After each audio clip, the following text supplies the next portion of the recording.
예수를 바라보라 라는 제목으로 우리 말씀을 묵상하도록 하겠습니다. 자, 4절에 보니까 백성이 에돔 땅을 우회하려 하였다가 길로 말미암아 백성의 마음이 상하니라 이렇게 되어 있습니다.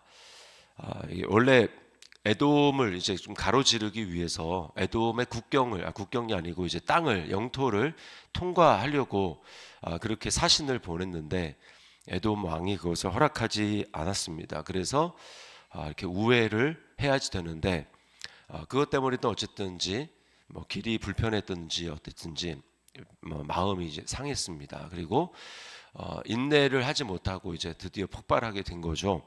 그래서 원망을 다시 합니다. 5절에 이제 원망을 하는데 5절에 나온 그 원망은 이스라엘 백성이 그동안에 했던 그 원망과 거의 똑같은 원망입니다.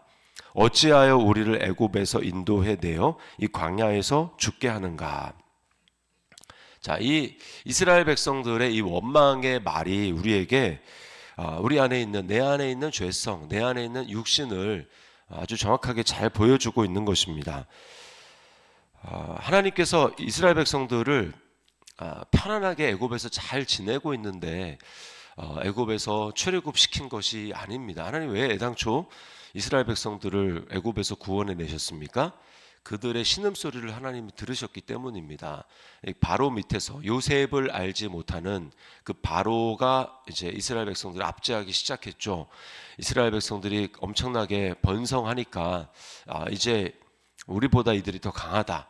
그래서 두려워하는 마음으로 그들에게 고역을 시키고 고된 일을 시키고 노예처럼 그들을 종처럼 부렸단 말입니다. 그래서 이스라엘 백성들이 신음했습니다. 엄청나게 고통스러워하고 신음했는데 하나님이 그것을 들으셨다. 이렇게 성경이 기록합니다. 그래서 하나님이 모세를 부르신 거거든요. 그래서 구원하신 거거든요. 근데 그들이 과거에서 그렇게 고통했던 그 시간들을 다 잊어버리고 지금 뭐라고 얘기합니까?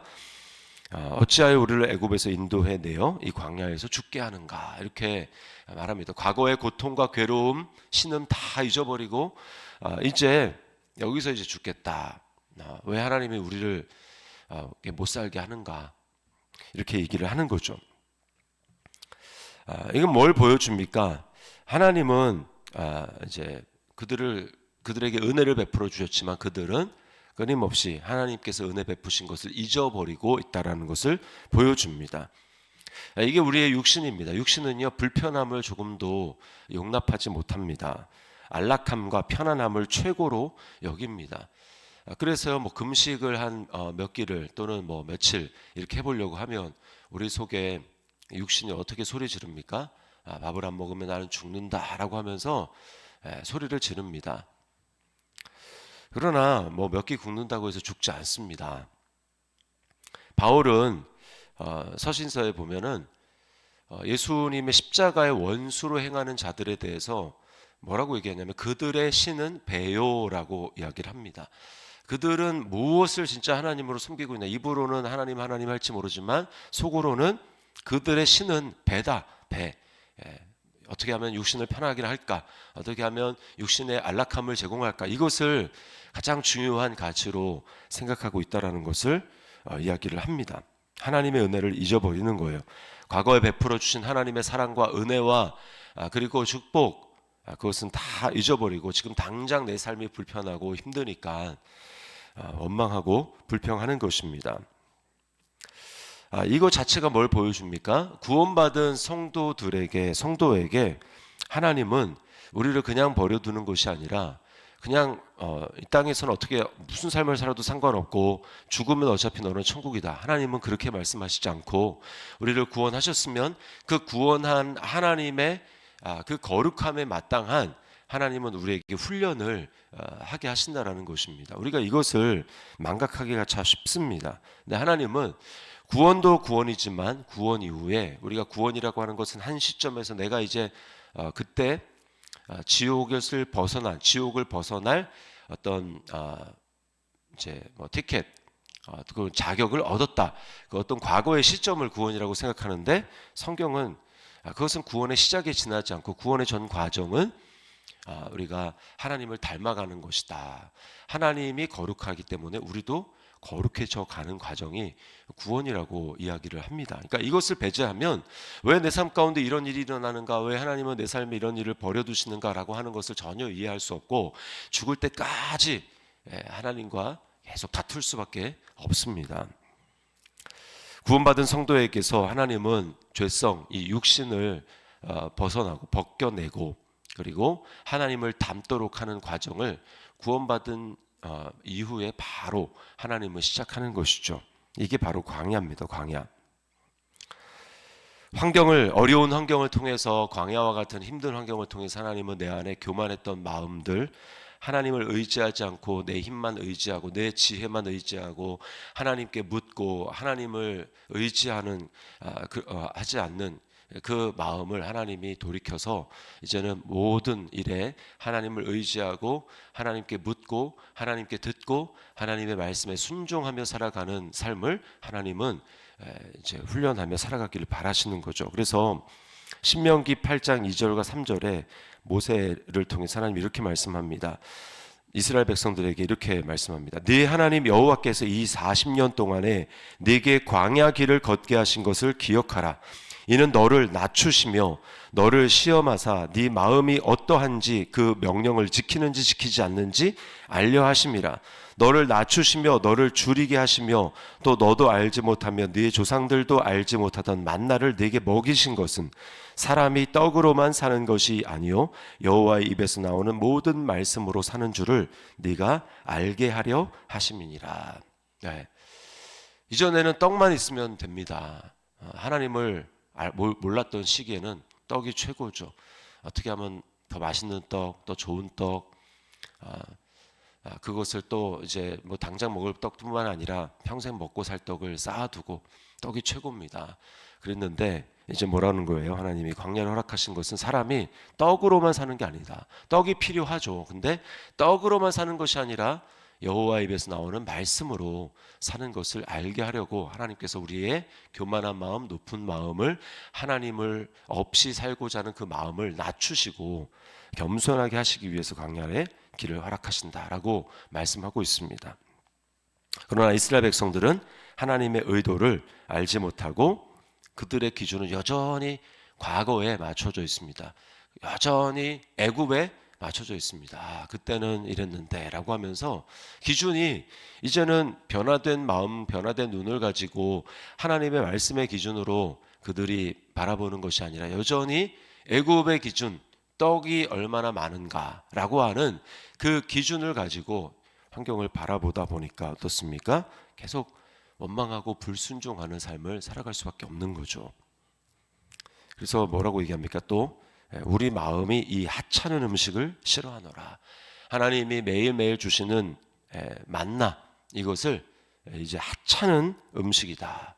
이거는요 하나님의 은혜를 부정하는 것입니다. 하찮은 음식, 지겹다, 귀찮다, 실증난다 라고 하면서 하나님의 은혜를 하찮은 것으로 지금 말하고 있습니다.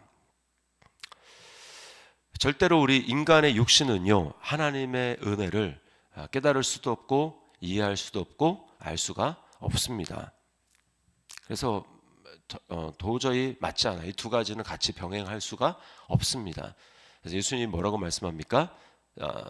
새 포도주는 새 부대에 담아야 된다. 그리고 헌 옷에 새 옷을 조각을 갖다 붙이면 다 잡아당겨 다 찢어지고 버린다라고 말씀을 하시죠. 절대로 같이 갈 수 없습니다. 그래서 로마서 8장 7절의 말씀에 보면 이런 말씀이 있어요. 육신의 생각은 하나님과 원수가 되나니 이는 하나님의 법에 굴복하지 아니할 뿐 아니라 할 수도 없습니다. 굴복하지 않는 게 아니라 할 수가 없는 것입니다. 그러니까 하나님과 계속 부딪히고 하나님과 원수가 될 수밖에 없는 거예요. 그래서 뭐가 필요합니까? 우리에게는 성령이 필요합니다. 성령이 필요하고 성령을 따라 행하는 그 삶이 필요한 것이죠. 이 두 가지는 같이 병행할 수 없고 평행선을 그립니다.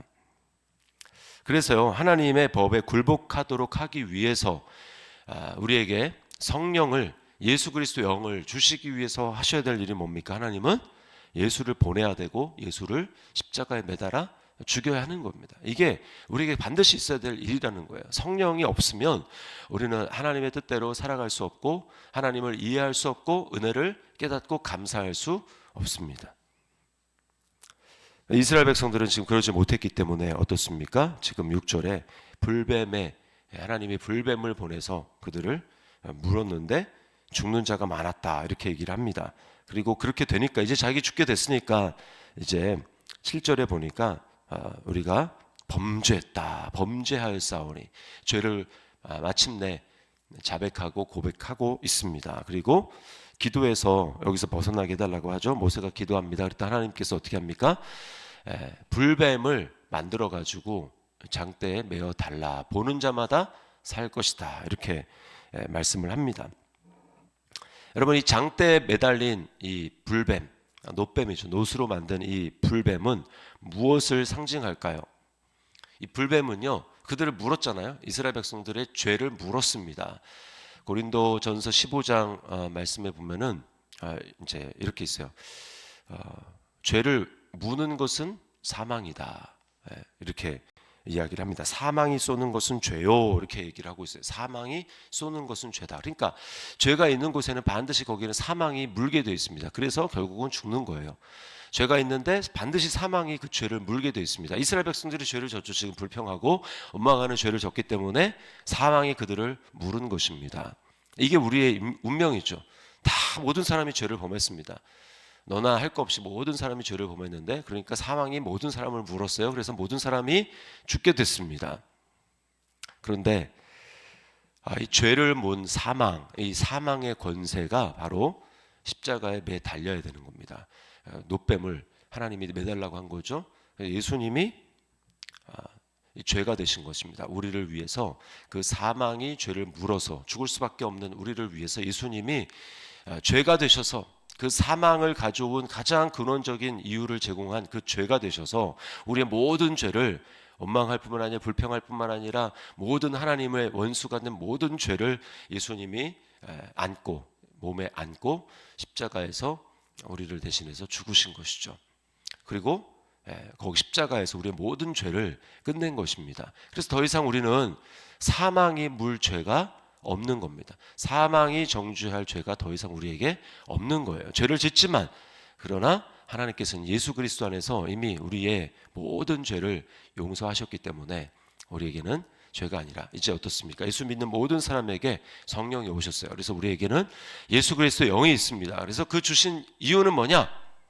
이제 하나님의 은혜를 날마다 깨닫고 이거 하나님의 은혜구나 라고 하는 것을 깨닫고 이제 하나님의 말씀에 육신의 생각은 하나님과 원수가 되지만 우리는 더 이상 너희 안에 하나님의 영이 거하시면 너희가 육신에 있지 아니하고 영에 있나니 라고 말씀하고 있습니다. 그래서 우리는 더 이상 우리 안에 물론 육신이 남아있지만 그러나 그 육신대로 살아갈 삶이 아니라 이제는 하나님의 영을 따라서 내 안에 계시는 예수 그리스도 그분을 따라서 우리가 날마다 생각하고 날마다 결정하고 날마다 그 길을 걸어가야 되는 것이 우리의 삶인 것입니다. 그래서 방법은 뭐냐? 매일매일 우리는 예수님을 묵상하고 예수님을 바라보는 것입니다. 이스라엘 백성들이 오늘 그 뱀을 쳐다본 즉, 놋뱀을 쳐다본 즉 모두 살더라. 이거는 과거에 한 순간에 구원받은 순간에만 일어날 일이 아니라 매일매일 똑같습니다. 매일매일 우리는 예수를 바라보게 될 때 우리는 내게 없던 믿음이 생겨나고, 그래서 히브리서 12장 2절에 뭐라고 얘기합니까? 믿음의 주요. 믿음의 주요. 그럼 주라는 거는 창시자라는 거예요. 우리에게 믿음이 없었습니다. 그런데 그 예수님을 바라보는 순간 우리에게 믿음이 창조된 거예요. 믿음이 생겼습니다. 믿음의 주요 뿐만 아니라 어떻습니까? 또 온전하게 하시는 그 믿음, 내 안에 생긴 그 믿음은 매일매일 연약합니다. 환경을 바라보면 또 넘어질 수 있습니다. 그런데 그 믿음은 어때요? 창시자, 생겼을 뿐만 아니라 또 온전하게 하시는 이인 예수를 바라보라라고 우리에게 명령하고 있습니다. 그러므로 우리가 매일매일 해야 될 것은 우리 안에 계시는 성령님께서 우리로 하여금 예수 그리스도를 바라보도록 우리를 인도하시는데, 오늘도 그 예수님을 바라보면서 육신이 아니라 내 안에 계시는 성령님을 따라서 영으로 반응하며 믿음으로 반응하며 나아가는 우리 저와 여러분의 삶이 될 수 있기를, 원망 되신 감사와 은혜에 대한 감격으로 믿음으로 반응하는 하루가 될 수 있기를 주님의 이름으로 축복합니다.